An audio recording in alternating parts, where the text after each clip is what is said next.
2026 সালের জাতীয় নির্বাচনে ইঞ্জিনিয়ারিং হয়নি জানিয়ে দিল ইইউ। বাংলাদেশের জাতীয় নির্বাচনে কোনো ধরনের ইঞ্জিনিয়ারিং বা কারচুপির অভিযোগ পায়নি বলে জানিয়েছে ইউরোপীয় ইউনিয়ন নির্বাচন পর্যবেক্ষক মিশন। মঙ্গলবার 28 এপ্রিল রাজধানীতে এক ব্রিফিংয়ে মিশনের পক্ষ থেকে এ তথ্য জানানো হয়। ব্রিফিংয়ে বলা হয়, নির্বাচন প্রক্রিয়া পর্যবেক্ষণের সময় তারা বিভিন্ন ধাপ বিশ্লেষণ করেছেন। তবে নির্বাচনের ফলাফল প্রভাবিত করার মতো ইঞ্জিনিয়ারিং বা পরিকল্পিত কারচুপির কোনো প্রমাণ তাদের কাছে আসেনি। মিশনের পর্যবেক্ষকরা জানান, নির্বাচন চলাকালে কিছু বিচ্ছিন্ন অনিয়ম বা প্রশাসনিক দুর্বলতা দেখা গেলেও তা সামগ্রিক ফলাফলে বড় ধরনের প্রভাব ফেলেনি। তারা আরও বলেন, নির্বাচনী পরিবেশ, ভোট গ্রহণ প্রক্রিয়া এবং ফলাফল ব্যবস্থাপনা সবকিছু মিলে একটি গ্রহণযোগ্য কাঠামোর মধ্যেই নির্বাচন অনুষ্ঠিত হয়েছে।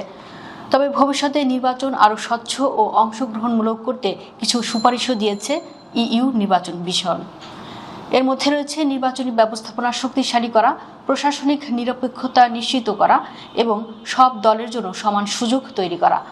মিশন আশা প্রকাশ করে, এসব সুপারিশ বাস্তবায়ন করা হলে বাংলাদেশের নির্বাচন ব্যবস্থা আরও উন্নত হবে। উল্লেখ্য, নির্বাচন পরবর্তী রাজনৈতিক পরিস্থিতিতে বিএনপি সরকারকে চাপে রাখতে বিভিন্ন কৌশল নিয়েছে সংসদের প্রধান বিরোধী দল জামাতে ইসলামী। দলটির নেতৃত্বাধীন 11 দলীয় নির্বাচনী ঐক্য 32টি আসনে ভোট পুনর্গণনার দাবি তুলে নির্বাচন কমিশন ইসি আবেদন করেছে। এর মধ্যে অন্তত 13টি আসনের ফলাফল চ্যালেঞ্জ করে আদালতে গিয়েছেন ঐক্যভুক্ত দলগুলোর প্রার্থীরা। জামাতের এসব অভিযোগের কোনো প্রমাণ পায়নি ইউরোপীয় ইউনিয়ন নির্বাচন পর্যবেক্ষক মিশন। 11 দলীয় জোটের শীর্ষ দল বাংলাদেশের জামাতে ইসলামীর সহকারী সেক্রেটারি জেনারেল হামিদুর রহমান আজাদ বলেছেন, ভোট গ্রহণকালীন সময়ে বিভিন্ন কেন্দ্র পরিদর্শন করে আমরা অসুস্থ পরিবেশের নানা দিক প্রত্যক্ষ করেছি।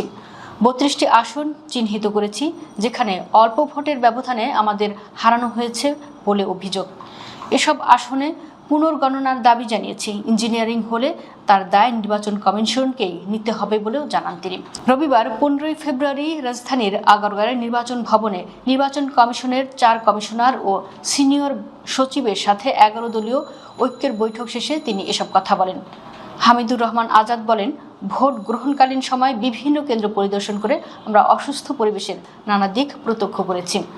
ভোট গ্রহণের সূচনা ভালো হলেও সমাপ্তি সুন্দর হয়নি। ত্রুটিগুলো সহ নির্বাচনের পুরো প্রক্রিয়া নিয়ে আমরা কথা বলেছি।